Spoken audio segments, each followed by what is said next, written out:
నమస్తే, భావత్ మీడియాకి స్వాగతం. ముందుగా బులెటిన్ హెడ్లైన్స్. మాజీ మంత్రి Ambati Rambabu press meet. YSRCP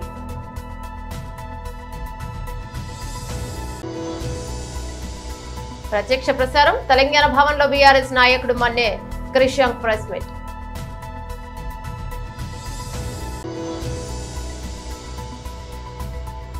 AP TDP అధ్యక్షుడిగా బాధ్యతలు స్వీకరించిన పల్లా శ్రీనివాసరావు. ప్రత్యక్ష ప్రసారం. మోర్చా రాష్ట్ర ఆఫీస్ బేరర్లు ఇతరులందరికీ మొక్కలను పంపిణీ చేయడం BJP Telangana. AP CM Chandrababu Naidu Polavaram ప్రాజెక్టుపై శ్వేతపత్రం విడుదల చేయడం తెలిసిందే. ఈ సందర్భంగా గత వైసీపీ ప్రభుత్వాన్ని చంద్రబాబు తీవ్రంగా విమర్శించారు. ఈ నేపథ్యంలో వైసీపీ నేత మాజీ నీటిపారుదల శాఖ మంత్రి అంబటి రాంబాబు స్పందించారు. చంద్రబాబు వల్లే పోలవరం నాశనం అయిందన్నారు.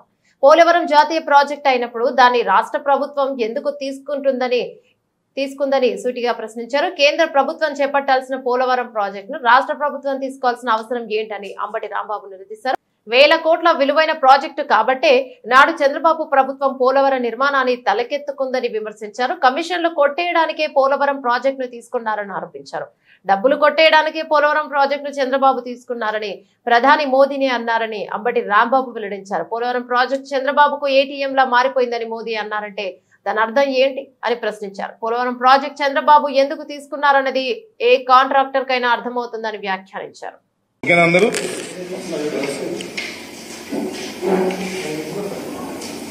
ఈరోజు సాయంత్రం 3 గంటలకు రాష్ట్ర ముఖ్యమంత్రి గారు నారా చంద్రబాబు నాయుడు గారు శ్వేతపత్రం పేరుతో పోలవరం గురించి ఒక సుదీర్ఘమైనటువంటి ఉపన్యాసం, ఎక్స్ప్లెనేషను ఇవ్వటం జరిగింది. దాంతో పాటుగా ఆయన జగన్మోహన్ రెడ్డి గారిని వ్యక్తిగతంగా హననం చేయాలనేటువంటి పరుష పదజాలాలు చాలా విరివిగా వాడేటటువంటి ప్రయత్నం చేశారు. ఈ పోలవరం ప్రాజెక్ట్ అనేది జగన్మోహన్ రెడ్డి గారి వల్లనే నాశనం అయిపోయిందని, వైఎస్ఆర్ కాంగ్రెస్ పార్టీ ప్రభుత్వం అధికారంలోకి వచ్చిన తర్వాతే ఇది విధ్వంసం అయిపోయిందని చెప్పేటటువంటి ప్రయత్నం చేశారు. దానికి సమాధానం చెప్పవలసినటువంటి బాధ్యత వైఎస్ఆర్ కాంగ్రెస్ పార్టీ తరపున, ముఖ్యంగా 2 సంవత్సరాల పైచిలకు ఇరిగేషన్ మంత్రిగా చేసిన నా పైన, పార్టీ పైన ఉన్నదని భావిస్తూ దానికి కొన్ని సమాధానాలు చెప్పేటటువంటి ప్రయత్నం నేను చేయదలుచుకున్నా. నేను ప్రధానంగా చెప్పదలుచుకున్నది ఏమిటంటే 5 సంవత్సరాల పాటు వైఎస్ జగన్మోహన్ రెడ్డి గారి నాయకత్వంలో ఉన్నటువంటి ప్రభుత్వం పోలవరం విషయంలో కానీ, ఇతరత్రా ఉన్నటువంటి ఇరిగేషన్ ప్రాజెక్ట్స్లో కానీ ఏ విధమైన తప్పిదాలు చేయలేదు. మరి ముఖ్యంగా పోలవరం విషయంలో అతి జాగరూకతతో వ్యవహరించడం జరిగింది. ఎక్కడ కూడా చిన్న తప్పిదం కూడా జరగకోకుండా శాస్త్రీయంగా ప్రోటోకాల్ ప్రకారం ఆ ప్రాజెక్టు నిర్మాణాన్ని కరోనా ఉన్నప్పటికీ కూడా అత్యంత వేగవంతంగా చేసేటటువంటి ప్రయత్నం జగన్మోహన్ రెడ్డి గారి ప్రభుత్వం చేసిందని ఈ సందర్భంగా నేను చెప్పదలుచుకున్నా. చంద్రబాబు నాయుడు గారు చాలా విషయాలు చెప్పేటటువంటి ప్రయత్నం చేశారు. ఆయనకి పోలవరం మీద ఉన్నటువంటి ప్రేమ, ఇరిగేషన్ ప్రాజెక్ట్స్ మీద ఉన్నటువంటి ప్రేమ చాలా అపారమైందని, తలుచుకున్నప్పుడు ఆయనకు బాధ కలుగుతుందని, కోపం వస్తుందని, ఇలాంటి పదాలన్నీ కూడా వాడేటటువంటి ప్రయత్నం చేశారు. దానితో పాటు ముఖ్యమంత్రి అయిన తర్వాత ఆయన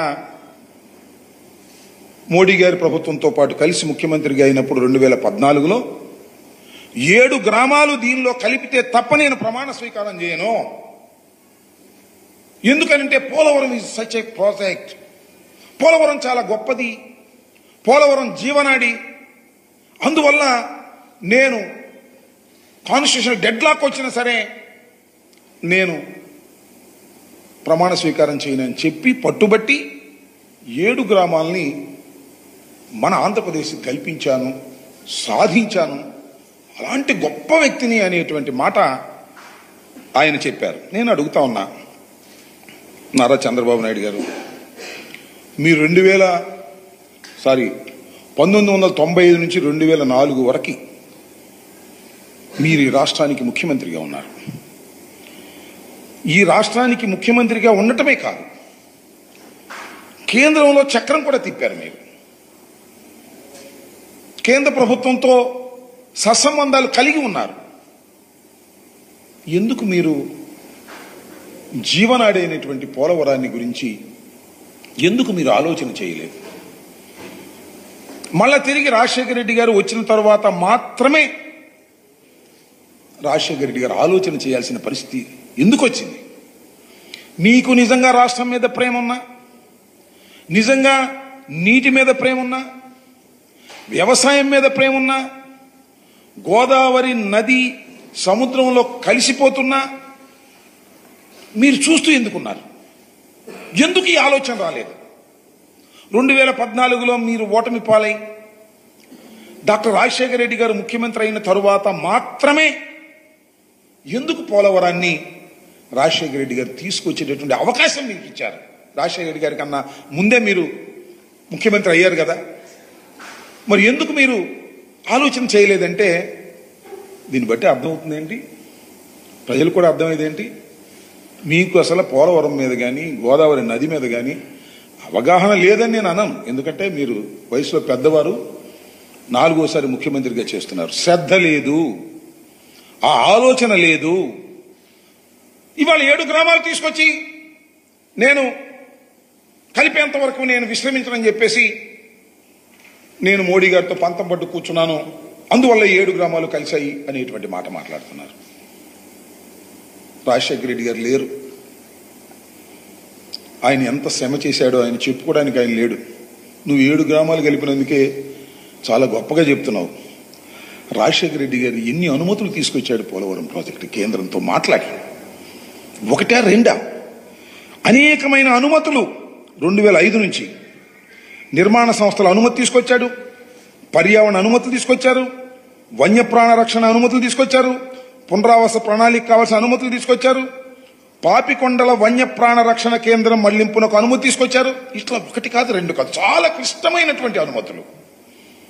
క్లిష్టమైనటువంటి అనుమతులన్నీ కూడా ముఖ్యమంత్రిగా ఉండి కేంద్రంతో మాట్లాడి అనేక సార్లు ఢిల్లీ వెళ్లి విజిట్ చేసి ఎంపీలతో కూడా కలిసి లైజాన్ చేసి అన్ని అనుమతులు తీసుకొచ్చినటువంటి మహానుభావుడు డాక్టర్ వైఎస్ రాజశేఖర రెడ్డి గారు.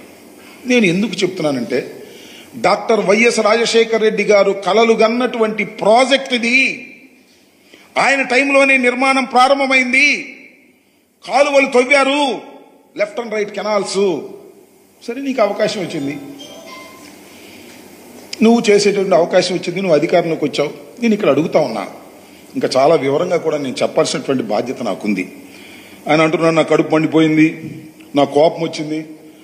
మాకు చాలా బాధేస్తుంది నువ్వు చెబుతున్నటువంటి అసత్యాలు చూస్తున్నప్పుడు, నువ్వు జగన్మోహన్ రెడ్డి గారి మీద వ్యక్తిత్వ హననానికి పాల్పడుతున్నప్పుడు, రాజకీయాలకు పనికిరానటువంటి జగన్మోహన్ రెడ్డి గారు ముఖ్యమంత్రి అయ్యి దీన్ని సర్వనాశనం చేసేశాడు అనేటువంటి ఒక అపవాదు వేస్తున్నప్పుడు పదే పదే పదే పదే జగన్మోహన్ రెడ్డి గారిని దూషించాలనే ప్రయత్నం చేస్తున్నావు.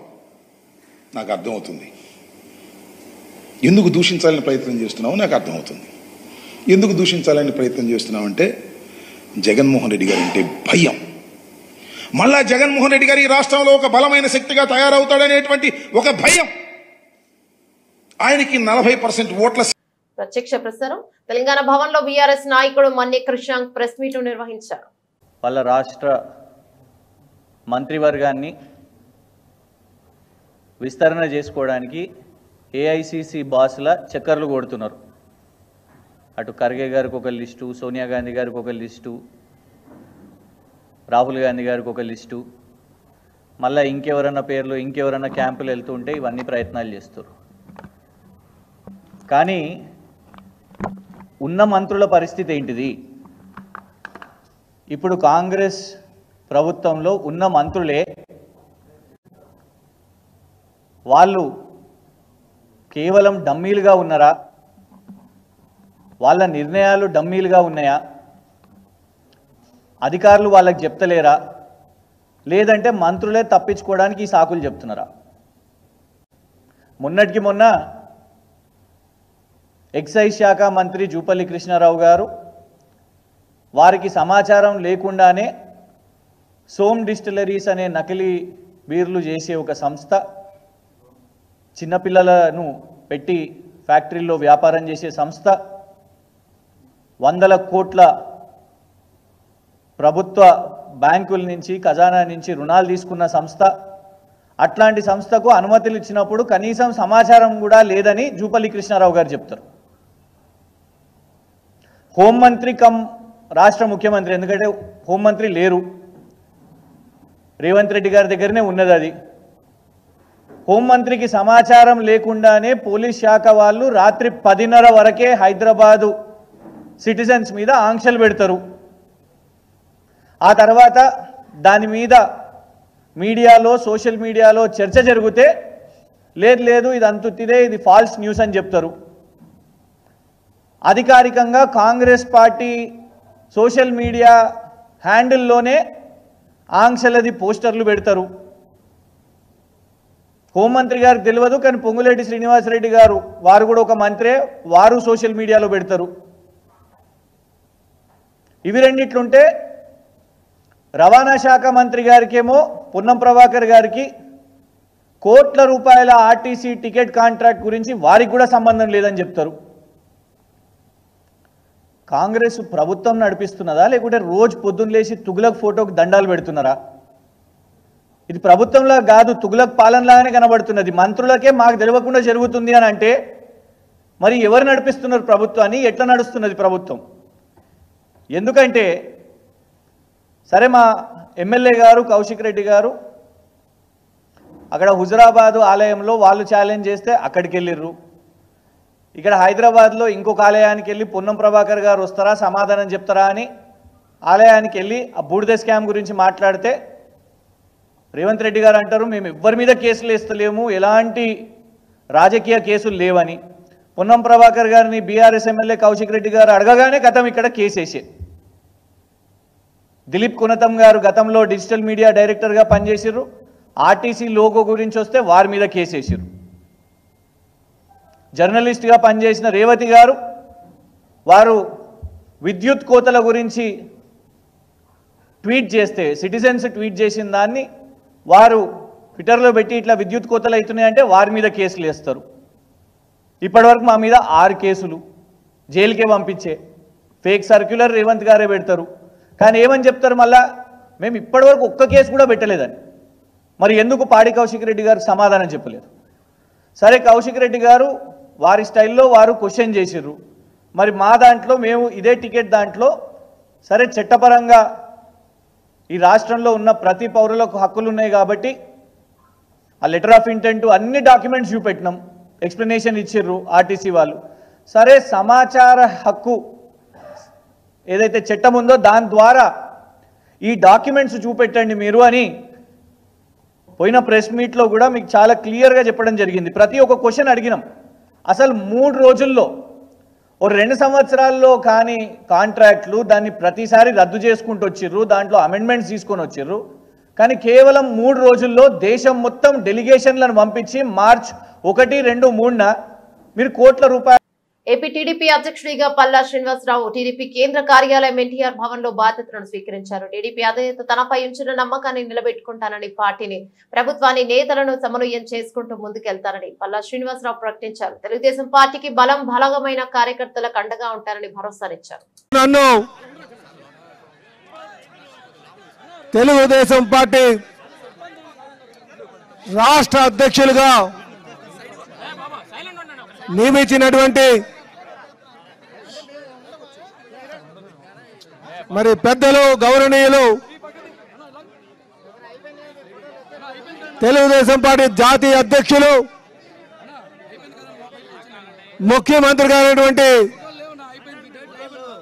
చంద్రబాబు నాయుడు గారికి నేను ప్రత్యేకంగా ధన్యవాదాలు తెలియజేసుకుంటూ,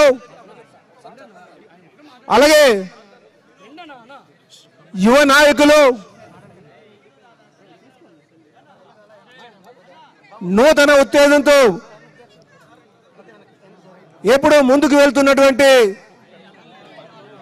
తెలుగుదేశం పార్టీ జాతీయ ప్రధాన కార్యదర్శి అయినటువంటి లోకేష్ బాబు గారికి కూడా ఈ సందర్భంగా నేను ధన్యవాదాలు తెలియజేసుకుంటూ, ఈరోజు నా పైన, నా శక్తి సామర్థ్యాల పైన నమ్మకంతో ఈ బాధ్యత నా మీద పెట్టినందుకు మన తెలుగుదేశం పార్టీ జాతీయ అధ్యక్షులు ముఖ్యమంత్రి నారా చంద్రబాబు నాయుడు గారికి, అలాగే లోకేష్ బాబు గారి యొక్క నమ్మకాన్ని నేను ఉంచుకొని ఆ నమ్మకాన్ని ఒమ్ము కాకుండా ముందుకు వెళ్తానని చెప్పి ఈ సందర్భంగా తెలియజేస్తున్నా. అలాగే కీర్తిశేషులు నందమూరి తారక రామారావు గారు స్థాపించినటువంటి ఈ పార్టీకి, ఎందుకంటే ఈ పార్టీని ఒక పవిత్రమైన హృదయంతో స్థాపించినటువంటి ఈ పార్టీకి నిజంగా నన్ను రాష్ట్ర అధ్యక్షుడిగా చేయడం నా పూర్వజన్మ సుకృతంగా నేను భావిస్తున్నానని చెప్పేసి ఈ సందర్భంగా తెలియజేస్తున్నాను. అలాగే సోదరులారా, ఈరోజు నా ముందున్నటువంటి ప్రధానమైనటువంటి బాధ్యత, అలాగే నాకు దిశ నిర్దేశించినటువంటి విషయం కానీ, ముఖ్యంగా కార్యకర్తల్ని వారికి సముచిత స్థానం కల్పించి, ముఖ్యంగా నామినేటెడ్ పదవుల ద్వారా ప్రభుత్వంతో భాగస్వాములు చేసి ముందుకు తీసుకెళ్లడమే నా ప్రధానమైనటువంటి బాధ్యతగా నేను మీకు ఈ సందర్భంగా తెలియజేస్తున్నా. సోదరులారా, అధికారం కోసం, పార్టీని అధికారం తీసుకురావడం కోసం, అధికారంలోకి తీసుకురావడం కోసం అనుక్షణం కార్యకర్తలు, నాయకులు కష్టపడుతూ ఉంటారు. ఏమి ఆశించకంట, ఎన్ని ప్రతిపక్ష పార్టీలు, ముఖ్యంగా అధికార పక్షం ఎన్ని ఇబ్బందులు పెట్టినా ప్రతిపక్షంగా ఓర్చుకుంటూ ప్రజా సమస్యల మీద పోరాటం చేస్తూ పార్టీ యొక్క సిద్ధాంతాలు కట్టుబడుతూ అధినాయకుడు యొక్క ఆలోచనల్ని ముందుకు తీసుకువెళ్తూ ఈరోజు పార్టీ అధికారం తేవడం జరిగింది. ఒక పైసా కూడా ఆశించకుండా చేసేటువంటి కార్యకర్తలు ఉన్నారు. వీళ్ళందరినీ కూడా చూసుకోవాల్సినటువంటి బాధ్యత మాకుంది. ప్రత్యక్ష ప్రసారం మోర్చా రాష్ట్ర ఆఫీస్ బెయిరర్లు ఇతరులందరికీ మొక్కలను పంపిణీ చేయడం జరిగింది. బీజేపీ తెలంగాణ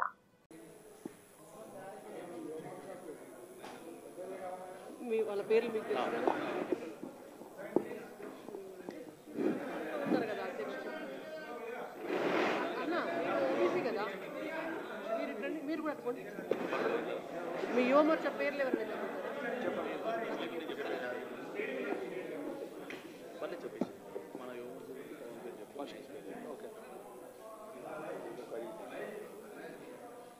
మొదటి చెట్టు మన ఓబీసీ మోర్చా అధ్యక్షుడు గారికి ఇవ్వబడుతుంది. అన్న గట్టిగా మొక్కి పెట్టుర్రి.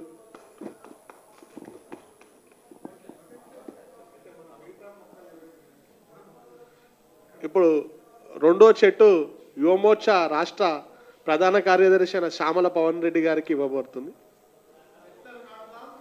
పర్యావరణాన్ని కాపాడుదాం, పర్యావరణాన్ని కాపాడుదాం, పర్యావరణాన్ని కాపాడుదాం. ఒక మొక్క, ఒక మొక్క, ఒక మొక్క, జై. రాష్ట్ర ఉపాధ్యక్షుడు మరియు హెడ్ క్వార్టర్ ఇన్ఛార్జ్ అయిన మహేష్ గారికి రెండో ముక్కను ఇవ్వాల్సిందిగా కోరుతున్నాను.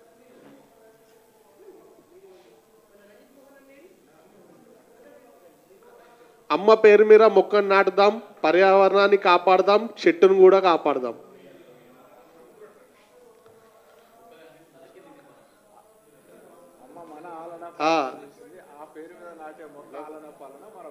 లోవంగానే మనం నీళ్ళు తాగినట్టు చెట్టుకు బి నీళ్ళు తాగిపోయాలి. ఇప్పుడు మన రాష్ట్ర ఉపాధ్యక్షుడు తరుణ్ రెడ్డి గారికి మూడో మొక్కను ఇవ్వాల్సిందిగా కోరుతున్నాం.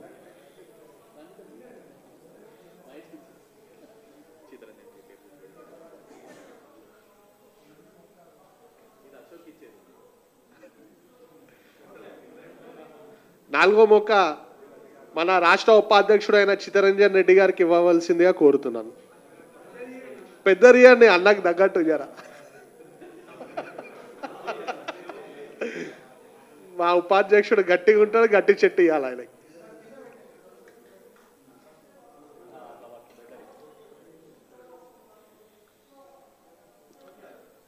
ఐదో మొక్కను మన రాష్ట్ర కార్యదర్శి అయిన అశోక్ గణ గారికి ఇవ్వాల్సిందే కోరుతున్నాం.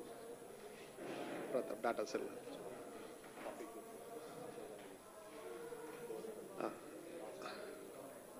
ఆరో మొక్కను మన డాటా సెల్ కన్వీనర్ అయిన ప్రతాప్ వినీత్ గారికి ఇవ్వవలసిందిగా కోరుతున్నాం.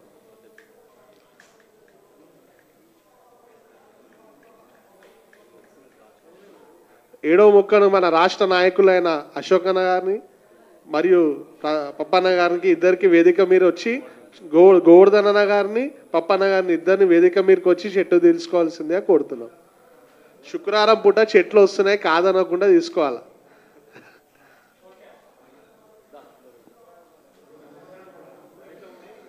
అన్నా రండి. మళ్ళా 8వ మొక్కను రాష్ట్ర నాయకులైన ఉదయ్ గారికి ఇవ్వవలసిందిగా కోరుతున్నాం. తీసుకోవద్దు.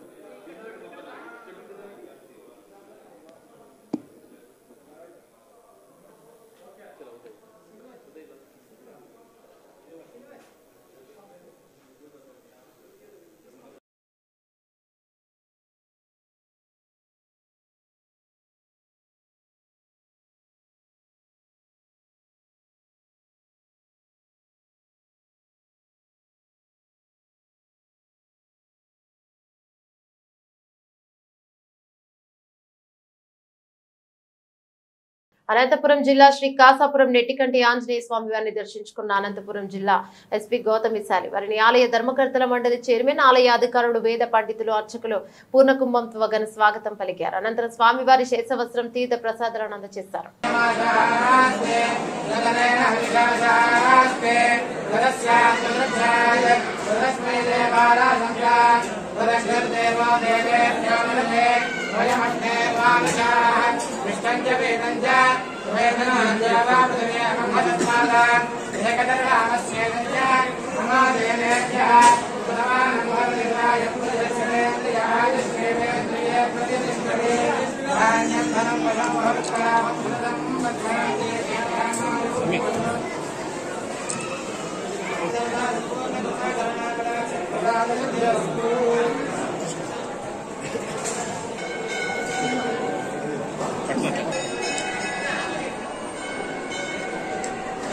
తిరువూరు ఎమ్మెల్యే కొలికపూడి శ్రీనివాసరావు ఆధ్వర్యంలో చేపట్టిన ప్రజా దర్బార్ కార్యక్రమం. ప్రజా సమస్యల పరిష్కారమే లక్ష్యంగా వినతి పత్రాలు స్వీకరించిన ఎమ్మెల్యే అక్కడే ఉన్న సంబంధిత శాఖ అధికారులకు పరిష్కరించాలని ఆదేశించిన ఎమ్మెల్యే స్థాయిలో ప్రత్యేకంగా నిర్వహిస్తున్న కార్యక్రమానికి సమస్యలు విన్నవించుకునేందుకు భారీగా వచ్చిన ప్రజలు ప్రతి ఒక్కరికి పలకరిస్తూ వారి నుండి ఆర్జీలు తీసుకుంటున్న ఎమ్మెల్యే కొలికపూడి శ్రీనివాసరావు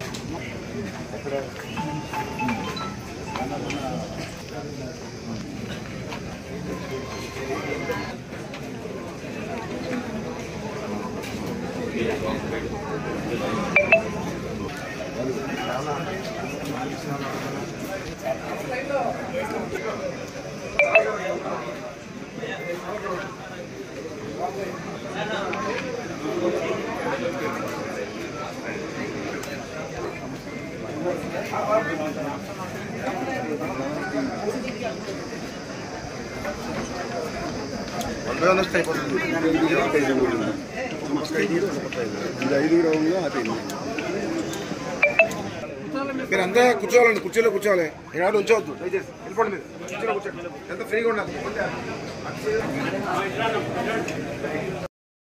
ఏడాదిలోగా ఉన్నత విద్యా వ్యవస్థను పూర్తి స్థాయిలో ప్రక్షాళన చేస్తామని రాష్ట్ర విద్యా ఐటీ ఎలక్ట్రానిక్స్ శాఖల మంత్రి నారా లోకేష్ తెలిపారు.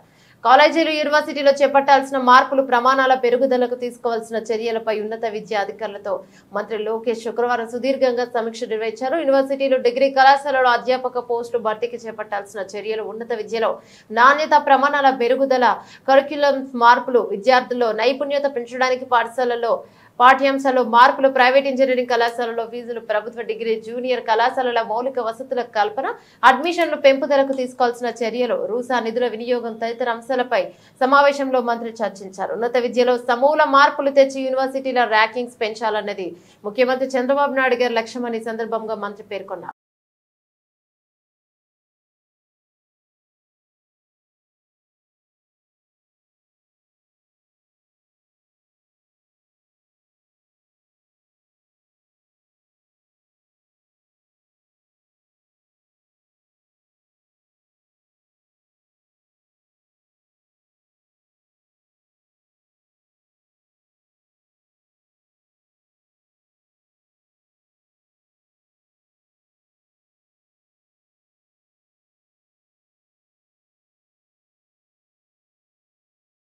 బులెటిన్ ముగించే ముందు హెడ్లైన్స్ మరోసారి.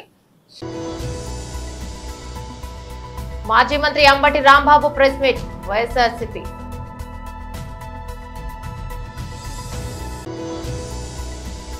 ప్రత్యక్ష ప్రసారం, తెలంగాణ భవన్ లో బీఆర్ఎస్ నాయకుడు మన్నే క్రిషాంక్ ప్రెస్ మీట్.